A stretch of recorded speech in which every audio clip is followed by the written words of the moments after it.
Salut à tous, c'est Hugo de la chaîne NSS et aujourd'hui je vais vous montrer une petite animation très simple pour afficher des citations. Alors qu'on soit d'accord, il y a 1 milliard de façons d'afficher des citations, avec tout autant de styles visuels d'ailleurs, n'importe qui aura sa propre patte artistique. Aujourd'hui, celle que je vais vous montrer ne vous prendra que quelques minutes, on va créer un fond très simple avec un texte qu'on va venir mettre par-dessus. Et bien évidemment, c'est celle que vous avez vue en introduction. La première chose à faire, c'est que dans votre timeline, vous allez importer un cache-couleur de couleur noire. On n'a pas besoin d'avoir une couleur spécifique, on va venir la modifier après. Ensuite, dans les options d'effet de ce cache-couleur, vous allez pouvoir décocher la case échelle uniforme, passer la largeur d'échelle de 100 à 50 et passer sa hauteur de 100 à 20. Une fois que vous avez fait ça, vous allez pouvoir dupliquer le cache-couleur dans votre timeline et sur celui du dessous, vous allez pouvoir venir mettre un effet. L'effet en question, ça va être l'effet teinte. Vous le glissez-déposez directement sur le cache-couleur. Et là, si vous avez mis un cache-couleur noir, vous allez uniquement modifier la couleur foncée et rentrer une couleur qui vous plaît. Pour ma part, ça va être le jaune de ma charte graphique et vous faites OK. Puis vous allez modifier sa position, passer de 1080 à 1100 et passer de 540 à 560. Comme ça, vous avez simplement un petit décalage entre les deux cache-couleurs qui vous donne un aspect plutôt sympa. Une fois que cela est fait, vous pouvez sélectionner vos deux cache-couleurs,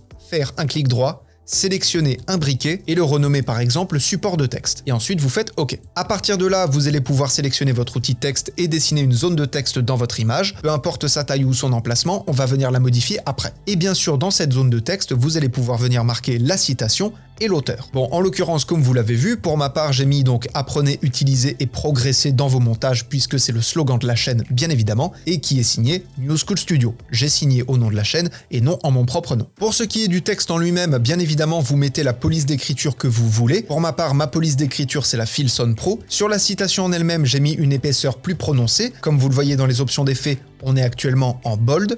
Et sur l'auteur, je l'ai mis en light et en italique pour vraiment avoir un décalage entre la citation et le nom. Et juste à côté du nom, comme vous le voyez, j'ai mis un petit trait pour ajouter un petit détail visuel. Et bien évidemment, au niveau de la citation, j'ai rajouté des guillemets, puisque bien évidemment, cette phrase est censée être représentée comme si elle était prononcée. Encore une fois, et là ça s'y prête parfaitement, libre à vous de mettre les paramètres que vous voulez, la longueur que vous voulez pour votre cache-couleur selon la phrase que vous allez rentrer, bien évidemment, n'hésitez pas à adapter, et surtout au niveau des emplacements, si vous voulez aligner la citation à droite et mettre le nom à gauche, n'hésitez pas à le faire. Pour ma part, j'ai choisi cette organisation-là, c'est celle qui me paraît le plus esthétique, et une fois que cela est fait, je vais faire un clic droit sur mon texte, sélectionner un briquet et le renommer citation. Et ensuite, j'appuie sur OK. L'intérêt d'imbriquer nos éléments, c'est que les effets qu'on va venir rajouter dessus ne vont pas influencer les éléments de base. C'est un petit peu comme ranger les éléments dans une boîte. On va modifier la boîte et non pas ce qu'il y a directement à l'intérieur. Maintenant, on va faire une petite animation. Je vais commencer par me placer à peu près à 1 seconde, histoire de laisser un petit peu le temps au rush de se placer, histoire de ne pas faire quelque chose de trop rapide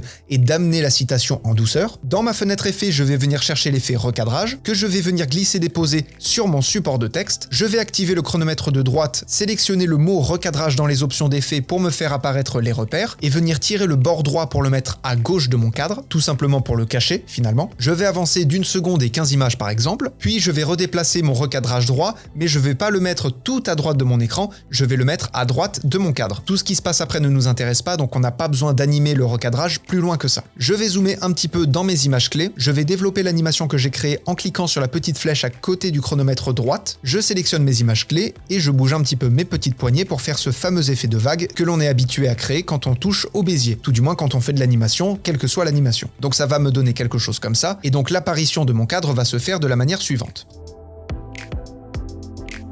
On a quelque chose de lent au début, une accélération au milieu et ça ralentit à la fin. C'est exactement ce qu'on veut. Maintenant, on va faire une petite animation pour le texte et on aura terminé. Vous allez vous placer 5 images avant la fin de l'apparition de votre cadre. Donc pour moi, c'est à 2 secondes 10. Vous allez activer le chronomètre de position et le chronomètre de opacité. Vous mettez la valeur de l'opacité à 0 et la valeur de la position à 590, donc en gros vous le descendez de 50 pixels. Vous avancez ensuite de 15 images, ce qui pour moi me fait arriver à 3 secondes tout pile, puis je vais réinitialiser la position et l'opacité, donc pour remettre la position à 540, et l'opacité à 100%. Je zoome un petit peu dans mes images clés, je vais sélectionner les 2 images de mon paramètre position, je développe l'animation en question et je vais venir tirer uniquement la petite poignée de droite pour avoir un départ net au début et une arrivée vraiment très lente. On n'a pas besoin de modifier le paramètre d'opacité, il est déjà très bien comme il est, et ça nous donne du coup quelque chose comme ça.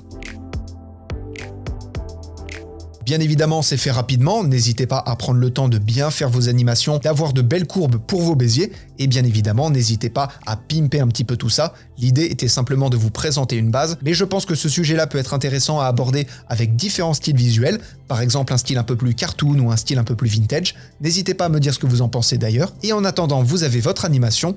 On se retrouve demain pour un prochain tuto, et d'ici là, apprenez, utilisez et progressez dans vos montages. Je vous fais des bisous comme d'habitude, et à plus.